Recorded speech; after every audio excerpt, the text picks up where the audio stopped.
So give us your elevator speech. Basically, I'm a holistic health coach, which means I'm definitely not a doctor. But I do specialize in wellness and, like I said, in a holistic way. So looking at the person's entire body, lifestyle, what they're eating, drinking, how they're exercising, what kind of role flexibility plays, their cultural background, what goes on in their family, how their family eats, how they interact at work with their coworkers. All of it comes into play for a more well-rounded approach to their health and wellness. So a full 360 view. Yes. Instead of just worrying about the exercise component. I find it interesting you talked about cultural and work environment. Why is that important? Culture is tied into food. There's no two ways about it. Okay. So if I were to tell you you're struggling with type 2 diabetes and now I'm going to strip away all of the festivities, all of the parties, all of the family gatherings, I'm going to take everything away from you that you've ever known growing up, that would scare someone, right? It would. They definitely wouldn't want to do it. And that's the typical mindset toward change in America and virtually around the world, but mainly in America. Okay.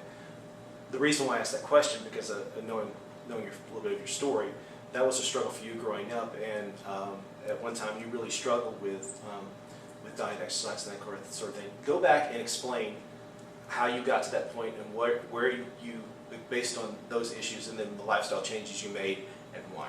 Sure. I can explain it in one word. Meatballs. My grandmother on my father's side was from Sicily. My father's side is Italian. My mother's side is Puerto Rican. So if I were to adopt a diet that I could no longer have refined oil, there'd be a riot. Absolutely. No olive oil. Or if I were to go fully vegetarian, that would mean, no sausage and peppers, no meatballs. So I was... I wouldn't say timid, but I was kind of reluctant to change the way that I was eating because I felt like I would alienate my family and they wouldn't understand how crucial it was that I really did change my entire approach to life. It wasn't just about the food, but I felt like I wouldn't be able to sit at the dinner table, and when I did my juice fast, it was that way. I felt like I wasn't part of the family, even though my family never said that.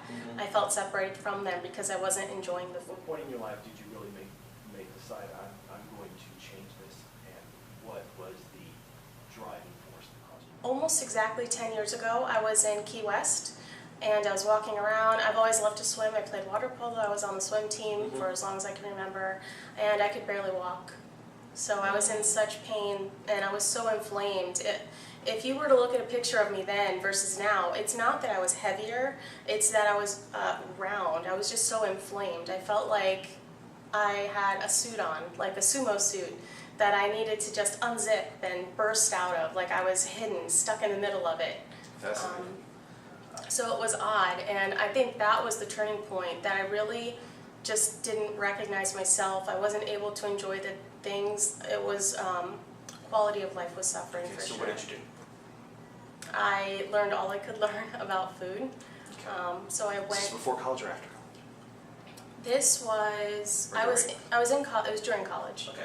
So I went through culinary school and I went for baking and pastry, believe it or not. But it's because it had a food science component. Okay.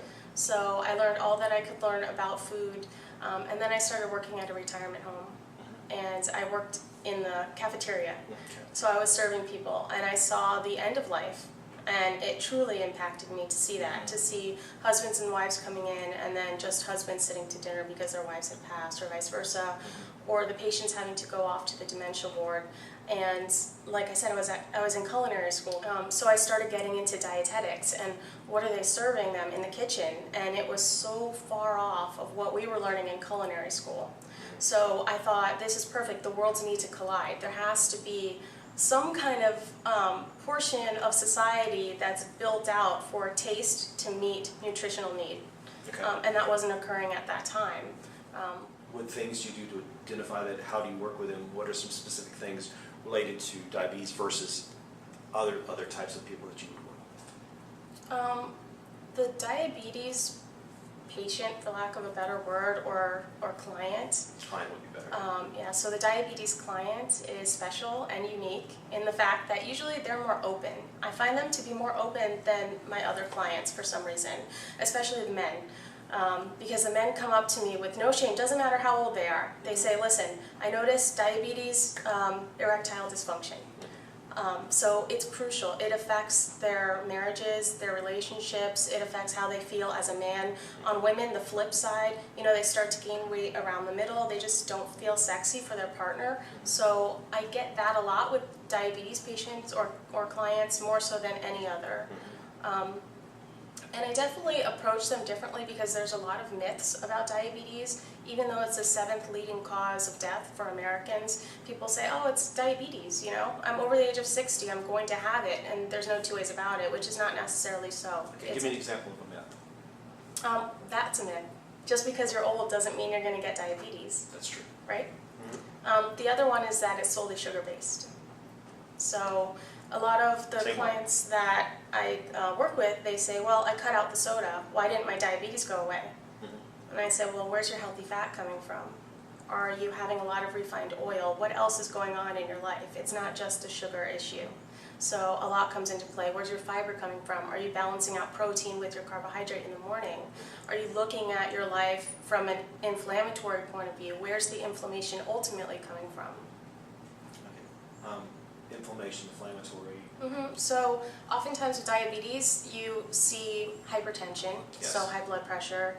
You see cardiac issues, Yes. right? You see a lot of pressure on the eyes, so glaucoma. You know, eye issues come about from that. But the number one thing is irritable bowel syndrome. Right. So you see that in conjunction. So inflammation of the bowel. Typically, when we start eating for better diabetic care, for promoting better insulin uptake or anti-insulin resistance within your body, people notice that their IBS starts to go away. So healthy gut, healthy life. Okay. Okay, we're meeting in a Pilates studio. So this obviously is to discuss the importance of exercise. How important is it and why? It's crucial, absolutely crucial. At least 30 minutes a day. If you're struggling with diabetes, actually the more exercise, the harder you go. If you over-exercise, it can be detrimental to your health. You can do too much, elevate your stress response, and then you're in inflammation all over again. But gentler exercises like yoga, Pilates, swimming, that does wonders for your stress reduction and just your overall health. Okay. Thank you for your time, and I look forward to sharing this with my classmates, and looking forward to putting it on YouTube and letting people see how smart you are. Oh my gosh. Thank you so much. Thank you.